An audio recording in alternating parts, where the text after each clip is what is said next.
Жалал Абад облусунун Сузак районунда дайынсыз болуп, кийин жансыз денеси табылган Сумая Хасилжанованы өлтүрүүгө шектелген жаран кармалды. Бул туурасында Ички иштер министрлигинин маалымат кызматынан билдиришти. Жогорудагы кылмыш ишин жасоого шектелип, Жалал Абад облусунун Сузак районунун тургуну 1973-жылы туулган жаран кармалып, убактылуу кармоочу жайына киргизилди. Шектүү Жалал Абад облустук Ички иштер башкармалыгынын жана Сузак райондук Ички иштер башкармалыгынын криминалдык милиция кызматынын ыкчам кызматкерлеринин жүргүзгөн иштеринин натыйжасында табылган. Сурак учурунда шектүү күнөөсүн толугу менен мойнуна алып, Сумаяны мектепке бара жатканда азгырып, үйүнө ээрчитип кеткендигин айткан. Ошондой эле ал кызды 3-4 күн үйүнүн жер төлөөдө колу бутун скотч менен байлап кармагандыгын, анын денесин муздап, өлүп калгандан кийин мүчөккө салып барып, дарыянын жээгине ыргытып салгандыгын, анын кийим-кечектерин толугу менен өрттөп салгандыгын билдирген. Учурда толугу менен тергөө, иликтөө амалдары жүрүүдө. Аталган кылмышка шектүү 1973-жылы туулган Сузак районундагы айылдардын биринде жашап жүргөн жаран кармалды. 10 жыл мурда үй бүлөсү кетип калгандыгы жана ал үйүндө жалгыз жашап жүргөндүгү такталды деп жазылат маалыматта. Тергөөнүн жүрүшү менен Жалал Абад облустук Ички иштер башкармалыгынын басма сөз кызматы аркылуу кошумча маалыматтар берилет. Күйөөсүн бычактап өлтүрүүгө шектелген Кара Суу районунун Шарк айылынын тургуну камакка алынды. Бул тууралуу Ички иштер министрлигинин басма сөз кызматы билдирди. Кандуу кырсык 9-декабрь күнү саат 19:40 чамасында болгон. Үйүндө арак ичип отурушкан аялы менен күйөөсү чырлаша кетип, 1980-жылы туулган аялы 1964-жылы туулган күйөөсүн аш бычак менен көкүрөккө сайган. Жабыркаган жаран жеринде каза тапкан. Келип түшкөн маалымат Кара Суу райондук ички иштер бөлүмүнүн электрондук журналына катталып, жерине райондук милиция менен прокуратура кызматкерлери барып иликтөө тергөө жүргүзгөн. Аталган факты боюнча Жазык кодексинин 122-беренесинин 1-бөлүмү менен кылмыш иши козголду. Кылмышка шектүүнүн баш коргоо чарасы каралып, Кара Суу райондук соту 1 айга камакка алуу чечимин чыгарды. Каза тапкан жарандын сөөгү соттук медициналык экспертизага берилген. Тергөө жүрүп жатат. Баткендин Лейлик районунда кыргыз жаранынын октун жарадар болушу боюнча күнөөнү тажик тарап өз мойнуна алды. Бул тууралуу УКМКнын чек ара кызматынан билдиришти. Эске салсак 22-декабрь күнү Баткендин Лейлик районунда тажик чек арачылары ок чыгарып, кыргыз жаранын жаракат алган. Алдын ала маалыматтар боюнча кыргыз жараны Лейлик районунун Максат жаштык жолунда КАМАЗ үргүсүндөгү унаа менен кетип бара жаткан. Жол кыргыз-тажик чек арасынын бойлой жайгашкан. Айдоочу арыктан суу алуу үчүн токтогон маалда анын жанына Тажикстандын 3 чек арачысы келип унаага отуруп, андан Тажикстандын аймагына өткөрүүнү талап кылышкан. Айдоочу жолун үчөө менен улантып бара жатып, башка автоунаанын жолун тосуп кыйкырганга жетишкен.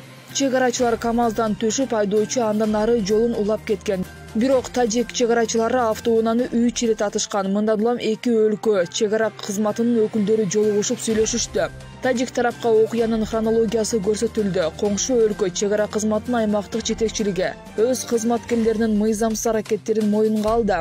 Ошондой эле мындай катачылык кетирген аскерлерге чара колдонулары айтылды деп жазылат билдирүүдө. Аталган факты Тажикстандын аскер прокуратурасы тарабынан каралары белгилүү болду. Учурда Кыргызстан менен Тажикстандын мамлекеттик чек арасында абал туруктуу деп бааланууда. Ош шаарында билим берүү жайы жана жанаша жайгашкан турак үйлөр күйдү. Өзгөчө кырдаалдар министрлигинен билдиришкендей, өрт 22-декабрда катталды. Маалым болгондой, жалпы аянты 60 чарчы метр болгон Самара окуу борбору толугу менен күйүп, жанаша жайгашкан турак үйдүн 24 чарчы метр чатыры жана кийинки көчөдөгү турак үйдүн 140 чарчы метр чатыры күйдү. Өрттү өчүрүүгө 2 бөлүм тартылып, саат 18:00 өчүрүлдү. Өрттүн келип чыгуу себеби такталууда. Жабыркагандар жок экенин билдиришти маалымат кызматтан. Кыргызстанда 23-декабрга карата коронавирус дагы 37 адамдан аныкталды. Бул тууралуу Саламаттыкты сактоо министрлигинин басма сөз кызматы билдирди. Ал эми бир суткада 42 адам илдеттен сакайып чыкты. Бир бейтап каза болду. Бүгүнкү күндө стационарларда коронавирустан 299 бейтап, амбулатордук түрдө 343 адам дарыланууда. Кыргызстанда пандемия башталгандан бери 184.356 адам коронавирус жуктурган. 17-декабрда резиденциясы Берлин шаарында жайгашкан Кыргызстандын ыйык тактыдагы атайын жана ыйгарым укуктуу элчиси Эрлан Абдылдаев Рим папасы Францискеге ишеним грамоталарын тапшырды. Бул тууралуу Тышкы иштер министринин маалымат кызматы кабарлады. Абдылдаевдин Германиядагы элчи экенин да белгилей кетели. Рим папасы Франциск менен болгон жолугушууда элчи Эрлан Абдылдаев өлкө башчы Садыр Жапаровдун атынан саламын жана каалоо тилектерин айтты.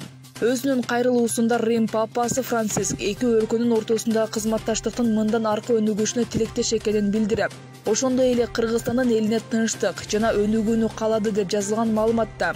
Абдылдаев Ватиканга болгон иш сапарынын алкагында Ватикандын мамлекеттик катчысы кардинал Петро Паролин жана башка жогорку кызмат адамдары менен жолугушкан.